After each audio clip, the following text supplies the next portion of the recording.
હર હંમેશા એક વાતની ચર્ચા થતી રહેતી હોય છે. ચર્ચા એ થાય છે કે ધર્મસત્તા મોટી કે રાજસત્તા. અનેકવાર ચર્ચા એ થાય છે કે રાજકારણમાં ધર્મનો ઉપયોગ કરવો કેટલો યોગ્ય કેટલો અયોગ્ય. ચર્ચા હવે એ કરવાનો સમય આવી ગયો છે કે ધર્મ અને ધાર્મિક સંસ્થાઓની અંદર જે પ્રકારે રાજનીતિ પ્રવેશી છે એ કેટલી યોગ્ય. ધાર્મિક સંસ્થાઓમાં રાજનેતા પ્રવેશ્યા છે એમ નથી કહેતો, પણ ધાર્મિક સંસ્થાઓની અંદર જ સત્તા મેળવવા માટે, એ ટ્રસ્ટો ઉપર કબજો મેળવવા માટે ચૂંટણીઓ કરવામાં આવે અને સામાન્ય નાગરિકોની જે ચૂંટણી થાય છે તેના કરતાં પણ વધુ પ્રતિષ્ઠાનો જંગ બને, પૈસાનો જંગ બને, ત્યારે ચર્ચા કરવી જરૂરી છે. બે ચૂંટણીઓની આજે વાત કરવી છે. બે દ્રશ્યો આપ જોજો. એક ચૂંટણી ઐઠોરની અને બીજી વડતાલની. પહેલાં ઐઠોરની ચૂંટણીની વાત કરી લઉં તો ઐઠોર મહેસાણાના ઊંઝાનું ઐઠોર ગણપતિ સંસ્થાન. ઇતિહાસમાં પહેલી વાર અહીંયા ચૂંટણી યોજાઈ. આપ આ લાઈન જોઈ શકો છો ને, થોડાક દિવસ અગાઉ અહીંયા ચૂંટણી થઈ. આ જ ટ્રસ્ટની જે મંડળ છે એમાં અનેક વિવાદો થયા. મંદિર સંસ્થાનના ટ્રસ્ટી મંડળને વિવાદ ચેરિટી કમિશનર સુધી પહોંચ્યો. છેલ્લા ઘણા સમયથી મહેસાણા ચેરિટી કમિશનર મારફતે વહીવટદાર મુકાયા હતા. ચેરિટી કમિશનરે વહીવટદાર મૂક્યા હતા. 4 ડિસેમ્બરે ચેરિટી કમિશનરે તમામ સમાજનું પ્રતિનિધિત્વ મળવું જોઈએ તેઓ સંસ્થાના બંધારણ મુજબ અમલ થાય તેવો હુકમ કર્યો, જેને લઈ 7 ટ્રસ્ટીઓ માટે પરિવર્તન પેનલ અને સૂર્ય પેનલ, આ બંને પેનલો ચૂંટણી જંગમાં ઉતરી. જોકે ચૂંટણીના એક દિવસ પહેલાં જ સૂર્ય પેનલના 7 ઉમેદવારોએ ચૂંટણીનો બહિષ્કાર કરી સિલેક્શનથી ટ્રસ્ટીઓ નિમવાની માંગ કરી. બીજી તરફ ચૂંટણી યોજાઈ અને એક જ પેનલના 7 ઉમેદવારો જીતેલા જાહેર કરાયા. પરિવર્તન પેનલનું અહીંયા આ ટ્રસ્ટ ઉપર ફરી એકવાર માફ કરજો, પરિવર્તન પેનલ જે છે તે સત્તારૂઢ થઈ. સવાલ એ છે કે ધાર્મિક સંસ્થા એની અંદર સત્તા કેવી રીતે હોઈ શકે? સત્તા કેવી રીતે હોઈ શકે? એડમિનિસ્ટ્રેશન હોઈ શકે, પણ સત્તા કેવી રીતે હોઈ શકે? અને આ મંદિર એટલું પ્રસિદ્ધ મંદિર છે. આ ગામ એક સાથે રહેવાવાળું ગામ છે. એ ગામના મંદિર એ ટ્રસ્ટનો વહીવટ મેળવવા માટે ચૂંટણી થાય ત્યારે સ્વાભાવિક રીતે જ દર્દ થાય છે. આવું જ વડતાલની વાત કરી લો. હવે વડતાલ માટે ચૂંટણી નવી નથી. ખેડા જિલ્લાના વડતાલ સ્વામિનારાયણ મંદિરમાં ચૂંટણી યોજાવાની છે. 12 એપ્રિલ 2025ના રોજ મેનેજિંગ ટ્રસ્ટી બોર્ડની ચૂંટણી યોજાશે. આ ચૂંટણીમાં દેવપક્ષ અને આચાર્ય પક્ષ વચ્ચે સીધો જંગ જામશે. ચૂંટણી માટે ત્યાગી અને ગૃહસ્થ મતદાતાઓની અંતિમ મતદાર યાદી તૈયાર કરવામાં આવી રહી છે. વડતાલ, સુરત, મુંબઈ, રાજકોટમાંથી મતદારો મત આપી શકે તેવી વ્યવસ્થા કરાઈ છે. સવાલ એ છે કે એક ધર્મનું ધામ છે, જ્યાં ધર્મનો પ્રચાર પ્રસાર થાય, જ્યાં ધર્મ વિશેનું જ્ઞાન સમાજના, દેશના, પ્રદેશના નાગરિકોને આપવામાં આવતું હોય, એ સંસ્થાનો વહીવટ લેવા માટે ચૂંટણીઓ કેમ યોજવી પડે છે? અને આ સંસ્થા સાથે જોડાયેલી ચૂંટણીઓ કેટલી લોહિયાળ ભૂતકાળમાં બની છે આપણે જાણીએ છીએ. કેટલા પ્રપંચો થાય છે આપણે જાણીએ છીએ. પ્રપંચો માત્ર વડતાલની ચૂંટણીમાં થાય છે એવું નથી. અનેક ધાર્મિક સંગઠનોની, અનેક ધાર્મિક ટ્રસ્ટોની સત્તા લેવા માટે અનેક પ્રકારના પ્રપંચો થાય છે. ગાદી મેળવવા પ્રપંચ થાય છે. જૂનાગઢની ગાદી કોની એ મેળવવા માટે પ્રપંચ થાય છે. અને એ જૂનાગઢ જ્યાં ભવનાથ છે ત્યાં ગાદી મેળવવા માટે પ્રપંચ થાય છે. એ જૂનાગઢ જ્યાં દેશ એક કરવા માટે, જૂનાગઢને દેશ સાથે જોડવા માટે દેશમાં સૌ પ્રથમ ચૂંટણી થઈ, પ્રમાણિકતાથી ચૂંટણી થઈ, એકતા સાથે ચૂંટણી થઈ, ત્યાં જ સૌથી મોટા સંસ્થાનોના ટ્રસ્ટની સત્તા ગાદી મેળવવા માટે દુનિયાભરના પ્રપંચ થાય છે. અને ત્યારે લાગે છે કે ધર્મ સત્તા રાજસત્તા કરતાં પણ વધુ વિવાદોમાં આવે છે. અને એટલે જ ચર્ચા કરવી જરૂરી છે. સનાતન સંસ્કૃતિને સલામ. સૌથી જૂની, સૌથી મોટી આધ્યાત્મિકતા સાથે જોડાયેલી આ સંસ્કૃતિ છે. પરંતુ આ સંસ્કૃતિને આગળ વધારવાના જે સ્થાનકો છે, એની સંસ્થાઓ છે, એના ટ્રસ્ટ ચલાવવા માટે જે હોડ લાગે છે અને તે પણ પાવર મેળવવા માટે, એટલે ચર્ચા કરવી જરૂરી છે. કિશન કંટાલિયા ન્યૂઝરૂમના એડિટર છે. એસપી સ્વામી સંત સ્વામિનારાયણ સંપ્રદાય, જ્યોતિનાથજી મહારાજ ધર્મગુરુ છે. એસપી સ્વામીજી, આપનાથી શરૂઆત કરવા માગીશ. જો અત્યાર સુધી બહુ ચૂંટણીઓનું કવરેજ કર્યું, તાલુકા પંચાયત, જિલ્લા પંચાયત, ગ્રામ પંચાયત, વિધાનસભા, સાંસદ, પાર્લામેન્ટ, પણ સાચું કહું, સૌથી વધુ અમારી પરિભાષામાં સંવેદનશીલ તમે લોકો જે ટ્રસ્ટો સાથે જોડાયેલા છો ને એની ચૂંટણી હોય છે. કેટલું દુઃખદ છે ધાર્મિક સંસ્થાના ટ્રસ્ટનો સત્તા લેવા માટે ચૂંટણી કરવી પડે છે.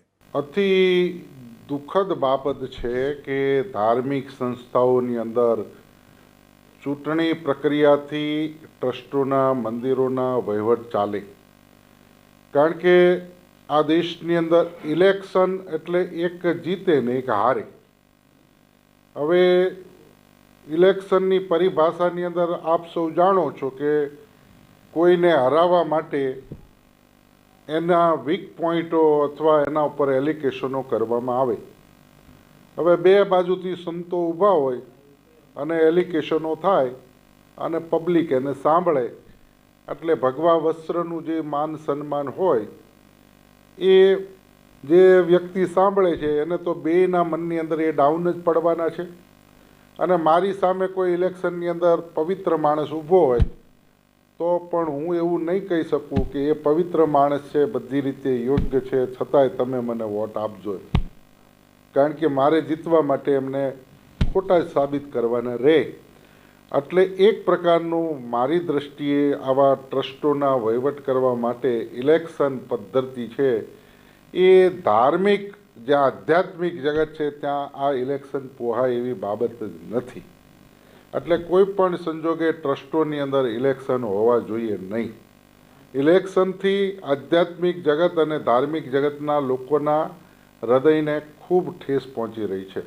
એસપી સ્વામીજી, જુઓ, ગામની અંદર પણ આપણા ગુજરાતના 50% કરતાં વધુ ગામ સમરસ થાય છે. સરપંચ અને સભ્યો સમરસ થાય છે. આખું ગામ એક થઈ સરપંચ નક્કી કરે છે. અમે તો સંસારી છીએ છતાં પણ એક થઈ જઈએ છીએ. તો પછી ભગવાધારીઓ ચૂંટણી માટે મેદાનમાં આવે ને એક ન થઈ શકે. સાથે મારે એ પણ જાણવું છે, જો અમે એક તો થઈએ છીએ પણ બીજી મોટી ચૂંટણીઓમાં આ બધા ખાદીધારીઓ જે છે એ સત્તા મેળવવા માટે, કારણ કે ત્યાં પાવર છે, ત્યાં પૈસો છે, ત્યાં ઓથોરિટી છે, એ મેળવવા માટે દુનિયાભરના પ્રપંચ કરે છે. શું ભગવાધારીઓ પણ આપણા ધાર્મિક સંસ્થાની ચૂંટણીઓ જીતવા માટે પ્રપંચ કરે છે? અને કરે છે તો કઈ હદ સુધીના? અમને સારા કેવડાવે એવા કે પછી અમે તમારામાંથી બોધપાઠ લઈને ચૂંટણી લડીએ એવા? એટલે રોનકભાઈ, એમાં તો એવું છે કે આધ્યાત્મિક જગત અને વ્યવહારિક જગતના એક તુચ્છ પદાર્થ માટે તમે જો એટલી લડાઈ કરી શકતા હોય તો અમે તો આધ્યાત્મિક જગતની અંદર ભગવાનને રાજી કરવા માટે ઇલેક્શનો લડીએ છીએ. અને ભગવાનને કોણ વધારે સેવા કરી શકે, કોણ ભગવાનને રાજી કરી શકે, અને એના માટે પછી રાગ અને દ્વેષ આવે. અને ગીતાજીના મત પ્રમાણે જ્યાં રાગ દ્વેષ આવે ત્યાં કેટલી કક્ષાએ નીચા ઉતરી જવાય એની સભાનતા રહેતી નથી. એટલે આધ્યાત્મિક જગતની અંદર ધર્મ જગતની સેવા કરવા માટે જે ઇલેક્શન પદ્ધતિ થઈ રહી છે અને એમાં જે ભગવા વસ્ત્રધારીઓ રાગ દ્વેષની અંદર જે ઇલેક્શનો કરી રહ્યા છે એ આ દુનિયાની સૌથી નીચામાં નીચી સ્તરે ટ્રસ્ટોની અંદર ઇલેક્શનો વડતાલ, ગઢડા કે જુનાગઢની અંદર લડાઈ રહ્યા છે. આપનો ખૂબ ખૂબ આભાર. ખેર, મારી સાથે જ્યોતિનાથજી મહારાજ જોડાયા છે. મહારાજજી, જુઓ, અમે સંસારી છીએ અને હું સાચું કહું, હું આ કાર્યક્રમ એટલે જ કરું છું કે સનાતન સંસ્કૃતિમાં માનું છું ને એ સંસ્કૃતિની માન મર્યાદા જળવાઈ રહે ને, એ જન્મ્યો ત્યારથી મરીશ ને ત્યાં સુધી મારો પ્રયાસ રહેશે. મારે એટલું જ જાણવું ને સમજવું છે, આ બધું અમે તમારામાંથી શીખીએ કે તમે બધું અમારા સંસારીઓમાંથી આ દૂષણ શીખી દીધું?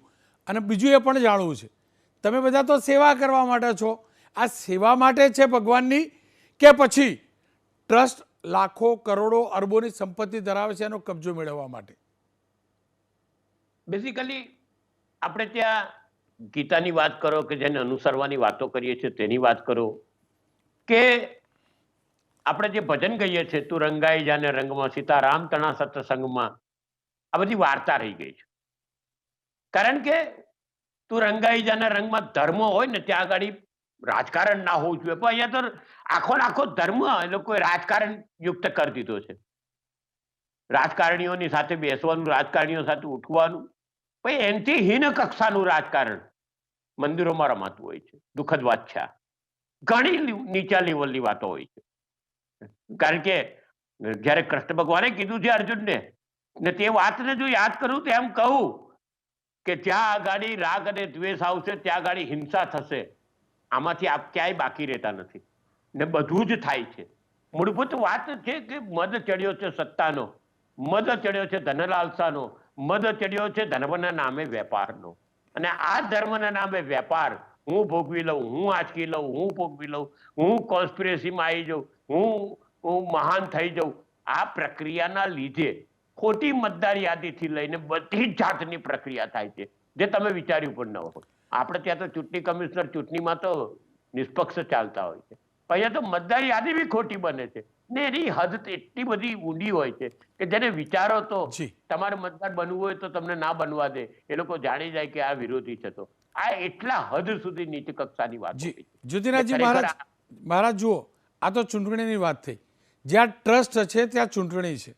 ગુજરાતની અંદર 4 લાખ જાહેર ટ્રસ્ટો છે, એમાંથી 2 લાખ ટ્રસ્ટો એક્ટિવ નથી. 2 લાખ ટ્રસ્ટો એક્ટિવ છે અને 2 લાખ ટ્રસ્ટોમાં ટ્રસ્ટી બનવા માટે અલગ અલગ પ્રક્રિયા હશે, અલગ અલગ સંવિધાન હશે. એ જ પ્રકારે ધાર્મિક ટ્રસ્ટોમાં પણ થતું હશે. અને હવે ધાર્મિક ટ્રસ્ટોમાં કેટલો માલ છે, કેટલી મલાઈ છે, કેટલું મધ છે, એ કોઈનાથી છુપાયેલું નથી. પણ એ સિવાય પણ ગાદી મેળવવા પણ તો પ્રપંચ કરો છો. જો ટ્રસ્ટ નથી, આ જુનાગઢનું કેટલું ચાલ્યું મને કહો, કેટલું ચાલ્યું, કેટલા પ્રપંચ કરશો? આવું તો અમે પ્રમોશન મેળવવા પ્રપંચ નહીં કરતા. લો, હું રોનક તમારી સાથે એગ્રી છું. આજે તમે એક વસ્તુનો વિચાર કરો કે જ્યાં આગળ તમે કોઈ જ પણ દિવસ આવી ગાદીની મારામારીમાં નાથ સંપ્રદાયને નહીં જુઓ, કારણ કે તેની ઉપર એક જમાતની પદ્ધતિ છે ને, જમાત નક્કી કરે તે જ કરવાનું હોય છે. અહીંયા કોઈ થતું નથી. આ બધા પોતાની રીતે, પોતાની મરજીથી, પોતાની સ્વચ્છંદતાથી ચાલે છે. મારી સાથે કિશન જોડાયા. કિશન, આપ તો જુનાગઢનું કવરેજ પણ કરી આવ્યા. આ વડતાલવાળી ચૂંટણીમાં ભૂતકાળમાં જોઈએ છે, કયા પ્રકારે ચૂંટણી લડાતી હોય, કઈ હદ સુધીના પ્રપંચો થતા હોય. તમે જે આપણી એટલે કે સંસારીઓની જે ચૂંટણીઓ થાય છે, તાલુકા, જિલ્લા પંચાયતની, નગરપાલિકાની, મહાનગરપાલિકાની, વિધાનસભાની, સાંસદ, એ પ્રકારના પ્રપંચ કે એનાથી એક સ્ટેપ આગળ કે એનાથી પાછળ આપણે એમનાથી શીખીએ છીએ કે એ લોકો આપણાથી શીખે? રોનકભાઈ, તમે ચૂંટણીમાંથી ચૂ કાઢ નાખો ને તો ટણી, આ ટણી છે ને એમાં બધું જ આવી જાય. એ ટણી એ છે કે હું સામેવાળાને પાડી દઉં, સામેવાળાને હરાવી દઉં અને સામેવાળાનું કરિયર બરબાદ કરી દઉં. આનું નામ ચૂંટણી. એ પછી ગ્રામ પંચાયતની હોય કે પછી દેશનું સર્વોચ્ચ પદ રાષ્ટ્રપતિ સુધીની હોય. પણ આપણી ચૂંટણી તો સમજીએ કે એમાં સ્પષ્ટ જ છે કે ભાઈ મારે વડાપ્રધાન બનવું છે, કે મારે મુખ્યમંત્રી બનવું છે, મારે હોદ્દા ભોગવવા છે. પણ આ બધી જ વસ્તુથી જે પર છે કે જે આપણને શીખવાડે છે કે ભાઈ તમે આ બધું છોડો, તમે ભગવાનનું ભજન કરો, તમે ભગવાન સુધી તમારે પહોંચવું છે, તો આ વચ્ચે મીડિયેટર છે. એ કોણ છે? તો આપણી સંસ્થાઓ, આપણા મંદિરો, આપણી ગુરુગાદીઓ, આપણા જેટલા પણ ધર્મના સ્થાન છે, એ આના મુખ્ય વાહક છે કે જે આપણને ભગવાન સુધી પહોંચાડવામાં મદદ કરે. પણ સર, સમજવા જેવો વિષય આ છે કે સૌથી મોટી લડાઈ જ ત્યાં છે. વાહક બનવા માટેની લડાઈ ના હોય. અચ્છા, એમાં પાછું એવું તો છે ને કે ભાઈ તમે સંસ્કૃતના જાણકાર છો, કે તમે આના જાણકાર છો, કે તમે આના જાણકાર છો. ના, તમારી કેટલી ઓળખાણ સરકારમાં છે સાહેબ, એના ઉપર મહત્વનું છે. આ વડતાલની ચૂંટણી છે ને, આ વખતેની દર વખતે ચર્ચાનો વિષય હોય છે. આચાર્ય પક્ષ અને દેવ પક્ષ. વર્ષોથી આ ચૂંટણી એ ગુજરાતની ચૂંટણી જેટલી ચર્ચામાં ના હોય ને એટલી આ ચૂંટણી ચર્ચામાં હોય. કારણ કે વડતાલ ગાદી કે જે ખુદ ભગવાન સ્વામિનારાયણે સ્થાપિત ગાદી છે સાહેબ. ભગવાન સ્વામિનારાયણ તો એવું નહીં કહીને ગયા હોય કે તમે ચૂંટણીઓ કરો. કોક આપણા જેવા જ વચ્ચે આવીને નાખ્યો હશે કે ભાઈ ચૂંટણી કરો એટલે કોઈ એક વ્યક્તિએ પોતાનો અડિંગો જમાવીને ના બેસે. પણ ફરી અગેન એન્ડ અગેન આ ચૂંટણી એ જ વ્યક્તિ જીતી શકે કે જેની સાથે બળ હોય. કયું બળ? પોલીસનું બળ, એડમિનિસ્ટ્રેશનનું બળ, સરકારનું બળ. સરકાર જેને ઈચ્છે એ વ્યક્તિ એ વડતાલ જેવી ગાદીનો જે કાર્યવાહક છે એ બને છે. હું બહુ ગંભીરતાથી કહું છું. અને પછી જ્યારે સરકારને જરૂર પડે, એટલે કે પક્ષને જરૂર પડે, કોઈ પણ પક્ષ હોય એને જ્યારે જરૂર પડે ત્યારે આ ગાદીથી જે તે રાજકીય પક્ષોના ગીતો ગવાય છે, જે તે રાજકીય પક્ષો માટે મત મગાય છે. એટલે આ ચૂંટણીને આપણે એવું ના કહી શકીએ કે આપણા સંસારમાં થાય છે એવી છે કે પછી જે અલગ હોય છે, એવું નથી. એક જ ચૂંટણી છે, બંને એકબીજાના સ્વાર્થ જોઈ છે. ચૂંટણી સોળથી જે ટ્રસ્ટ છે ને ટ્રસ્ટના બંધારણમાં હશે, પણ સવાલ એ છે કે મંદિર માટે એક સારી સંસ્થા ચલાવવા માટે ચૂંટણીની શું જરૂર? એક સાથે મળીને કેમ એ ટ્રસ્ટ બનાવી ન શકે? ટ્રસ્ટના ટ્રસ્ટીઓ કેમ બનાવી ન શકે? મારે એ પણ સમજવું છે. જો સામાન્ય ચૂંટણી થાય એટલે એક નેતાની સાથે એક ગ્રુપ હોય, બીજા નેતાની સાથે એક બીજું ગ્રુપ હોય, પક્ષની સાથે હોય, એ પછી એ ભેદ છેક સુધી રહે. આજે મંદિરો સંસ્થાઓમાં જે ગ્રુપ બની જાય છે ચેલાઓના, એ પણ એ જ પ્રકારે રહ્યા છે. વેરઝેર જે ચૂંટણી ટાણે ટ્રસ્ટીઓએ ઘુસાડ્યું હોય છે એ છેક સુધી રહે છે. સર બિલકુલ. એસપી સ્વામી હમણાં આપણી સાથે ચર્ચામાં હતા. એ વ્યક્તિ એ ચૂંટણીના સૌથી વધારે શિકાર બનેલા સ્વામી છે. આ શબ્દ ના બોલવા જોઈએ, પણ એસપી સ્વામી છે કે જેને રામ મંદિરની જ્યારે મુહિમ ચાલતી હતી ને એ સમયે બાબરી મસ્જિદ સુધી એસપી સ્વામી અને એમની જે ટીમ છે પહોંચી હતી. આજે જો એ વ્યક્તિની વિચારધારા કોઈ રાજકીય પક્ષથી અલગ હતી. એટલે એસપી સ્વામી આજે જે વડતાલનો જે આખો વહીવટ ચાલે છે રોનકભાઈ, એની અંદર એસપી સ્વામી એ ક્યાંય મુખ્ય ધારાની અંદર નથી, કારણ કે ચૂંટણીનો ભોગ બની ગયા છે. અને તમે જે કહો છો કે એ ભૂલી જાય છે, ના બિલકુલ નથી ભૂલતા. આચાર્ય પક્ષ અને દેવ પક્ષ, આ બે પક્ષો કે જે વડતાલ અને વડતાલ તાબાના જે કોઈ મંદિર છે, એટલે કે ગઢડા સ્વામિનારાયણ મંદિર હોય, અનેક એ તાબા હેઠળના અનેક વડતાલ તાબાના અનેક મંદિરો છે. અને આની ચૂંટણી એ વડતાલ જે બોર્ડ છે ત્યાંથી થાય છે. પછી નીચે મંદિરોની પણ ચૂંટણીઓ થતી હોય છે. અલગ અલગ મંદિરોની અલગ અલગ સમયે ચૂંટણીઓ આવતી હોય છે. અને જે વડતાલના જે મુખ્ય ગાદી પર બેસે જે કોઠારી અને જે લોકો હોય છે કે જે આખું સંચાલન કરતા હોય છે, પણ એની સામે જે ચૂંટણી લડે છે અને હારી જાય છે એ લોકો બિલકુલ સાઇડલાઇન થઈ જાય છે. જો જ્યાં ટ્રસ્ટ છે ત્યાં આ પ્રકારે ચૂંટણી થતી છે ટ્રસ્ટી માટે, પણ ગાદીની પરંપરાગત ગાદી મેળવવી, ગાદી મઠ, આ બધું પણ તો છે આપણા ત્યાં પણ કેવા કેવા પ્રપંચ થાય છે. ને એટલે કહું છું કે જુનાગઢનો ખેલ અને જુનાગઢમાં જે થયું આપણે જાણીએ છીએ. સાહેબ, સૌથી પહેલાં તો વાત એ છે કે ભારતીય દંડ સંહિતાની અંદર તમારા ને મારા માટે જે નિયમ છે ને એ જ નિયમ સાધુ સંતો માટે છે. કોઈ અલગ પ્રકારની દંડ સંહિતા નથી. એ સંસાર છોડીને ત્યાં જઈને ગમે પ્રકારની લીલા કરે, ગમે પ્રકારના કૃત્ય કરે તો ગુનો તો એ જ લાગુ પડે છે જે સંસારી પર પડે એ જ ગુનો સાધુ પર લાગુ પડે. આનાથી વિશેષ કંઈ નથી. બીજું, ભગવા ઓઢી લીધા પછી એમને બહુ કાયદાઓની પડી નથી હોતી ને પોલીસે ચંચુપાત કરતી નથી. એટલે ચોક્કસ નિયમો જ નથી સાહેબ. સૌથી મોટી વાત છે કે નિયમો જ નથી. ગમે તે વ્યક્તિ ગમે ત્યાં જઈને કહી દે છે કે ભાઈ આ તો મારા ગુરુ હતા ને ગાદી પર મારો હક છે. ફરી એકવાર કહીશ, જ્યાં વાત ગાદીની આવે છે ને ત્યાં ભક્તિ નીકળી જાય છે. ભક્તિવાળી ગાદી નથી, આ સંસ્થાનો કબજો લેવાની ગાદીની વાત આવે છે, એટલે ત્યાં પ્રપંચ થાય છે. ટ્રસ્ટની અંદર ટ્રસ્ટ એટલે વિશ્વાસ, અને જ્યાં વિશ્વાસ હોય ને ત્યાં ચૂંટણીની જરૂર ના હોય. પણ આ ટ્રસ્ટ પાવર મેળવવા માટે છે, આ ટ્રસ્ટ રૂપિયા મેળવવા માટે છે, આ ટ્રસ્ટ રૂપિયાને પાવર ભેગો કરી કોઈને દબાવવા માટે છે. વિસ્તારવાદી જે માનસિકતા થઈ છે ને એનું જ આ વરવું પરિણામ છે. માત્ર વડતાલ નહીં, અનેક ટ્રસ્ટોની અંદર, ધાર્મિક ટ્રસ્ટોની અંદર ચૂંટણી લડવા, જીતવા અને ટ્રસ્ટી બનવા જે ખેલ ચાલે છે ને એ જરા યોગ્ય નથી. ચૂંટણી થવી જોઈએ, પણ પારદર્શિતા સાથે, અને પાવર માટે નહીં, પરંપરાઓને નિભાવવા માટે.